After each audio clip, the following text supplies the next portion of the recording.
से इसको सुनिएगा। बेटी नाराज होकर के आई है, ससुराल से मैके आई है, रसूलुल्लाह की बेटी है, फातिमा नाम है। अल्लाह के रसूल ने पूछा मेरी प्यारी बेटी क्यों आई हो, कैसे आई हो? तो कहा अली से नाराज होकर के आई, अली की इजाजत के बगैर आई हूं। अल्लाह के रसूल ने कहा बेटी मैं तुम्हारा बाप जरूर हूं मगर अली तुम्हारे शौहर है, अली की इजाजत के बगैर अगर मेरे घर में कदम रखोगी दरवाजा बंद तो मिलेगा, खुल नहीं सकता।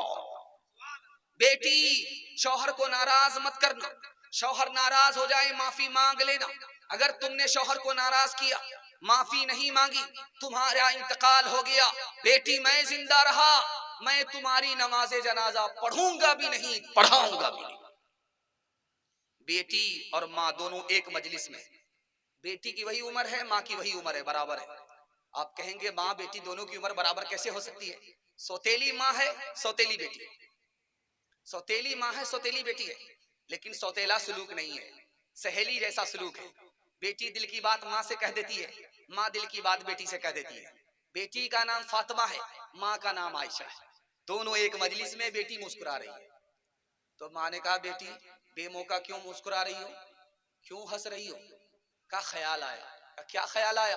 कि मैं रसूलुल्लाह की बेटी हूं और आप तो अबू बकर की बेटी हो, इस ख्याल से मुस्कुरा रही हूं। समझ में आ गया कि बेटी सर उठा रही है, फखर कर रही है, अदब भी देना है, हौसला भी देना।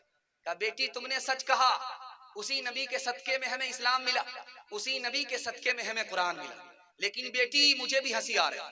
अब बेटी के कान खड़े हुए कि माँ को किस बात पर हंसी आ रही है? का बेटी एक वक्त आएगा तेरा इंतकाल होगा, तू भी कब्र में पहुंचेगी, एक वक्त आएगा मेरा इंतकाल होगा, मैं भी कब्र में पहुंचूंगी। बेटी एक वक्त आएगा तुम्हारे हक में फैसला होगा, कब्र से निकल करके तू जन्नत में जाएगी, मेरे हक में फैसला होगा, मैं कब्र से निकल करके जन्नत में जाऊंगी। लेकिन बेटी मुझे हंसी इस बात पर आ रही है कि जब तू जन्नत में जाएगी तेरे हाथ में अली का हाथ होगा, बेटी जब मैं जन्नत में जाऊंगी तो मेरे हाथ में रसूलुल्लाह का हाथ होगा। अल्लाह अल्लाह कितना ऊंचा आयशा का है मकाम, अल्लाह अल्लाह कितना ऊंचा आयशा का है मकाम, अल्लाह अल्लाह कितना ऊंचा आयशा का है मकाम, अल्लाह अल्लाह कितना ऊंचा आयशा का है मकाम, अल्लाह अल्लाह कितना ऊंचा आयशा का है मकाम, अल्लाह अल्लाह कितना ऊंचा आयशा का है मकाम, हश्र तक उन्हीं के घर में है मोहम्मद का क़याम, हश्र तक उन्हीं के घर में है मोहम्मद का क़याम। औरतों के हवाले से पैगाम निकल गया। दो पैगाम मुसलमान और जवान के हवाले से दे रहा हूँ। जवान लोग सुनने के लिए तैयार हैं, दोनों हाथ उठा दीजिए इंशाअल्लाह। भूल से बूढ़े लोग हाथ मत उठाइएगा, आप लोग जवान होने वाले नहीं। 20 मरतबा भी दुआ होगी तब भी आप लोग जवान नहीं होंगे, हाँ सीधे जन्नत में जाकर के जवान होंगे। ध्यान से सुनिएगा, जवानों के हवाले से पैगाम दे रहा हूं। हजरत उमर ने 10 साल में कितनी जमीन को फतह किया है? 22,51,000 मुरब्बा मील, 22,51,000 मुरब्बा मील जमीन को फतह करने वाले का नाम क्या है? हजरत उमर। उत्तर की तरफ कितनी जमीन फतह किया? 36,000 मुरब्बा मील। दक्षिण की तरफ कितनी जमीन फतह किया? 83,000 मुरब्बा मील। पूरब की तरफ कितनी जमीन फतह किया? 87,000 मुरब्बा मील। पश्चिम की तरफ कौन सी जमीन को फतह किया? ईरान अलग फतह किया, मिस्र अलग फतह किया, इराक अलग फतह किया, शाम अलग फतह कर। रुस्तम ने पूछा है अपने दरबार से, दरबारी से, बताओ हजरत उमर ने इतनी जमीन को कैसे फतह कर लिया? तो कहा हुजूर 2 वजह से किया है कि हजरत उमर की फौज में जो जवान हैं वो जिना नहीं करते, हजरत उमर की फौज में जो जवान हैं वो दारू नहीं पीते, रात में तहज्जुद पढ़ते हैं, दिन में घोड़े पर सवार होते हैं, जमीन पर चलते हैं और डाक की आवाज अल्लाह सुनता है, वहां से उसकी मदद होती है, कोई ताकत उनसे टकरा नहीं सकती। दूसरी मिसाल आपके सामने रखने के लिए जा रहा हूं। अल्लाह के रसूल ने जवानों से कहा, तुम सोचते हो कि तुम्हारे पास दौलत ज्यादा होगी, तुम दूसरी कौम से गालिब आ जाओगे, गलत है। दूसरी कौम के पास तुमसे ज्यादा कल भी ज्यादा दौलत थी, कयामत तक तुमसे ज्यादा रहेगी। तुम सोचते हो कि तुम्हारी तादाद ज्यादा होगी तब तुम गालिब आओगे, गलत है। तुम्हारी तादाद कल भी कम थी और कयामत तक कम रहेगी। अगर तुम गालिब आना चाहते हो तो जो उनके पास नहीं है उनको लेकर के उठो, अल्लाह का दीन तुम्हारे पास है, लेकर के उठो, पूरी दुनिया में छा जाओ। ध्यान से सुनिएगा, इसी हिंदुस्तान का एक बादशाह गुजरा है, उसका नाम है बाबर। बाबर ने हिंदुस्तान पर पहला हमला किया, नाकाम हुआ। तो उसने पूछा, मैंने इब्राहिम लोधी पर हमला किया, नाकाम क्यों हुआ? तो कहा, दो वजह से। तुम दारू पी रहे हो इसलिए तुम कामयाब नहीं हो, तुम्हारे अंदर हौसला नहीं है, तुम हिम्मत से नहीं लड़ते, बहादुरी तुम्हारे अंदर नहीं है, इसलिए तुम हार रहे। उसने देखा कि चूटी चढ़ रही है, गिर रही है, चूटी चढ़ रही है, गिर रही है। वो गिनता रहा, 50 मर्तबा चूटी चढ़ते हुए गिरती रही। उसके बाद हिम्मत नहीं हारती है, फिर आखिरी मर्तबा उसने हिम्मत किया, नीचे से ऊपर चढ़ गई। बाबर को हिम्मत हो गई, जब चूटी हिम्मत नहीं हारती है, मुझको भी हिम्मत नहीं हारनी चाहिए। उसने सच्ची पक्की तौबा किया दारू से कि आज के बाद मैं दारू नहीं पीऊंगा। उसके बाद जो हमला किया तो हुकूमत उसके हिस्से में आई, सैकड़ों साल उसके खानदान में हुकूमत बाकी। तीसरी बात को याद रखिए जो मैं आपके सामने करने के लिए जा रहा हूं। ईसाई पोप था, उसने कहा कि मुसलमान जवानों को तोप से मारने की जरूरत नहीं, गोली से मारने की जरूरत नहीं, बम से उड़ाने की जरूरत नहीं है। 3 चीजों में मुसलमान जवानों को लगा दो, ये कौम बर्बाद हो जाएगी। गाने में मस्त कर दो, जिना में नापाक कर दो, शराब में डुबा दो। इसको तोप से मारने की जरूरत नहीं है, ये खुद ब खुद मर जाएगा। दूसरी मिसाल आपके सामने आ रही है, बहुत ध्यान सुनिएगा। 1956 में फ्रांस में 15,000 जवान मर गए।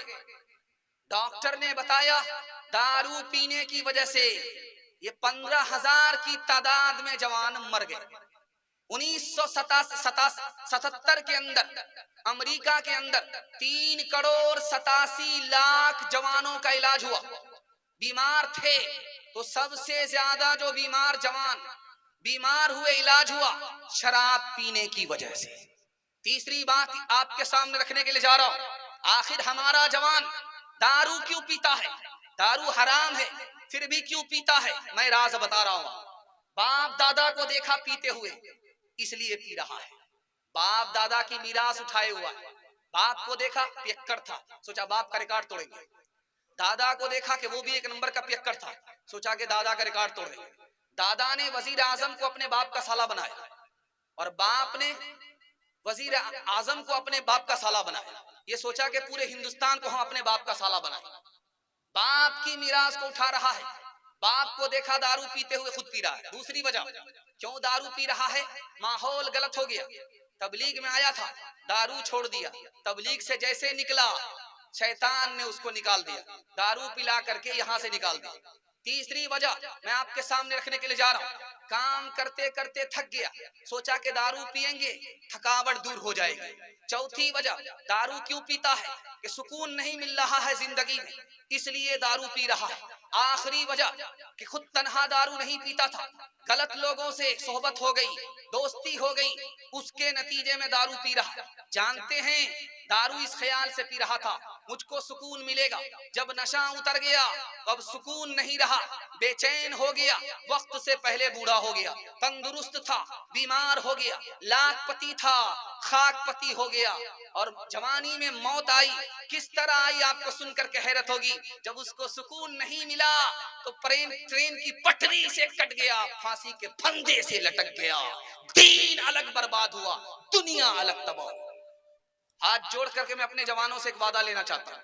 आप मैं मिंबरे रसूल पर बैठा हूं, मैं आपसे वादा लेना चाहता हूं, अगर आप 1 साल में 10 साल के बराबर तरक्की करना चाहते हैं तो आप दारू छोड़ करके देखिए। मैं गारंटी लेता हूं 1 साल में अल्लाह 10 साल के बराबर आपको तरक्की देगा। हाथ उठा करके वादा कीजिए इंशाअल्लाह दारू हमारे समाज से पाक होगी। हाथ उठाइए, इंशाअल्लाह बिल्कुल सही जा रहा है। आज गुनाह करेंगे कल तौबा कर लेंगे। हाथ उठाइए। यहां फंस गए। मिर्जा गालिब दारू की बोतल लेकर के सड़क पर आ गए तो तलवार से फसादियों ने पूछा तुम कौन हो, हिंदू हो या मुसलमान? तो मिर्जा गालिब ने सोचा अगर पूछने वाला मुसलमान होगा बताऊंगा हिंदू तो मार देगा, पूछने वाला हिंदू होगा बताऊंगा मुसलमान तो मार देगा। मंतिक से निकलना चाहता। कहा तुम क्या पूछ रहे हो? कहा ये पूछ रहा हूं कि तुम कौन हो, हिंदू हो या मुसलमान? तो क्या कहते हैं कि मैं कन्या का भी मामू हूं दूल्हा का भी मामू, आधा इधर हूं आधा उधर। तेरा दिमाग खराब हो गया है, तू आधा हिंदू आधा मुसलमान कैसे हो सकता?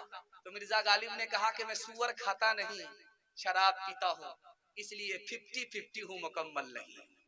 गिलासों में जो डूबे फिर न उभरे जिंदगानी में, हजारों बह गए इन बोतलों के बंद पानी में, हजारों बह गए इन बोतलों के बंद पानी में। न कर बर्बाद अपनी जिंदगी बोतल के दीवाने, वो काटेगा बुढ़ापे में जो बोता है जवानी में। ये दारू का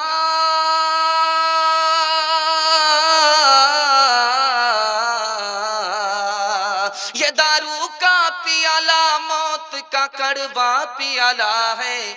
मिला है जहर शरबत में, मिला है जहर शरबत में, छुपी है आग पानी में। मिला है जहर शरबत में, छुपी है आग पानी में। बस आखिरी पैगाम मुसलमानों के नाम आ रहा है, उसके बाद हिंदू मुसलमानों के हवाले से आखिरी पैगाम।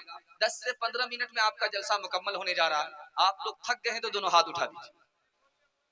खैर माशाअल्लाह, तैयार हैं, बेदार हैं, डिस ब्रेक लेकर के आप सुन रहे हैं। अल्लाह आपके सुनने को हमारे सुनाने को बेहद कबूल फरमाए। ध्यान से सुनिएगा, इमामों का एहसान कितना बड़ा है, मस्जिद के इमाम का कितना बड़ा एहसान है, ये दिखाने के लिए जा रहा हूं कि इमाम के वास्ते से मुक्तदी की जमीन पर नमाज आसमान पर उठा ली जाती है। इमाम का इतना बड़ा एहसान है। लेकिन डॉक्टर की फीस नगद है, इमाम की तनख्वाह उधार है। ये इमाम का हाल कर रखा है, कबाड़ा कर रखा है। ध्यान से सुनिएगा, हमारे नबी का कितना बड़ा एहसान कि सितम उठा लिया, दुआ दी, बद्दुआ नहीं फरमाई, वरना हम बर्बाद हो जाते। हमारे बाप दादा भी बर्बाद हो जाते, हम भी बर्बाद हो जाते।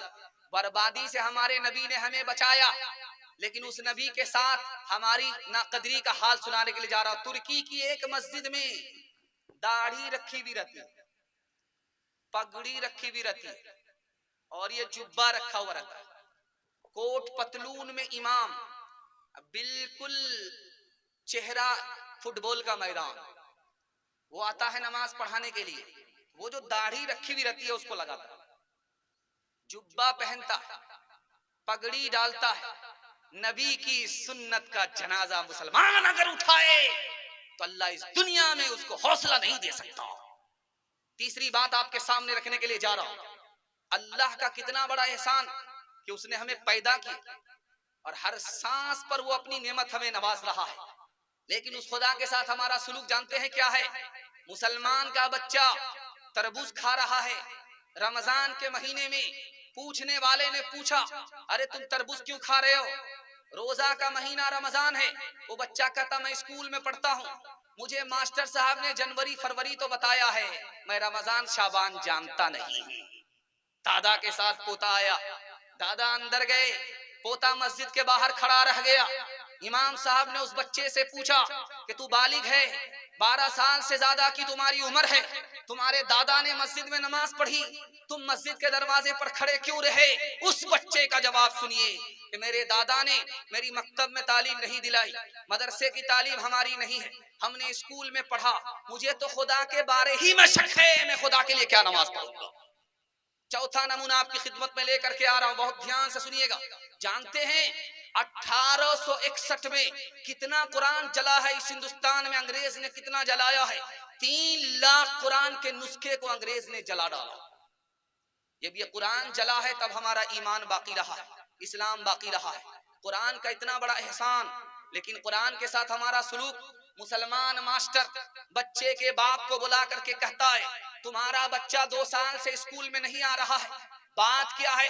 कहा कि अभी वो मकतब में कुरान पढ़ रहा है, 15 पारे हुए हैं, 2 साल में 15 पारे किए और 15 पारे बाकी हैं, 2 साल में मुकम्मल कर लेगा, उसके बाद स्कूल आएगा। वो मुसलमान मास्टर मुसलमान होकर के क्या कहता है, कुरान के चक्कर में तुम्हारे बच्चे के 2 साल बर्बाद हुए, 15 पारे के चक्कर में रहोगे तो 4 साल बर्बाद हो जाएंगे। 5वां नमूना आपकी खिदमत में आ रहा, मदरसा जिसका ये जलसा हो रहा, इस मदरसे का 4 एहसान हमारे ऊपर है। पूरी दुनिया में कोई ऐसा इदारा नहीं है जो किसी के बच्चे को फ्री में तालीम देता हो। मैं आपके सामने तकरीर कर रहा हूं, अगर आप पूछेंगे कि तुम्हारा कितना पैसा खर्च हुआ मदरसा में पढ़ते हुए, तो मैं कहूंगा 1 पैसा खर्च नहीं हुआ। कौम ने चंदा दिया, मदरसे ने एहसान किया और मुफ्त तालीम लेकर के मैं आपके सामने तकरीर कर रहा हूं। मदरसे का एहसान, मदरसे का एहसान, अगर मदरसा नहीं होता तो निकाह हलाल ही नहीं होता, बच्चा अपने बाप का होता ही नहीं। अगर ये मदरसा नहीं होता तो इस्लाम बाकी नहीं रहता, हम मुसलमान नहीं रहते। अगर ये मदरसा नहीं होता तो हम इंसान नहीं होते बल्कि जानवर से भी बदतर होते। मदरसे का इतना बड़ा एहसान, लेकिन मदरसे के साथ हमारा क्या सलूक है जानते हैं? मुसलमानों के सिर्फ 400 में 4 बच्चे मदरसे में पढ़ने के लिए आते हैं। 100 में 4 बच्चे सिर्फ मदरसे में पढ़ने के लिए आ रहे हैं। मदरसे का 4 एहसान, और कौम के सिर्फ 4 बच्चे मदरसे में पढ़ रहे हैं, उस कौम का क्या हाल होगा? अगर हम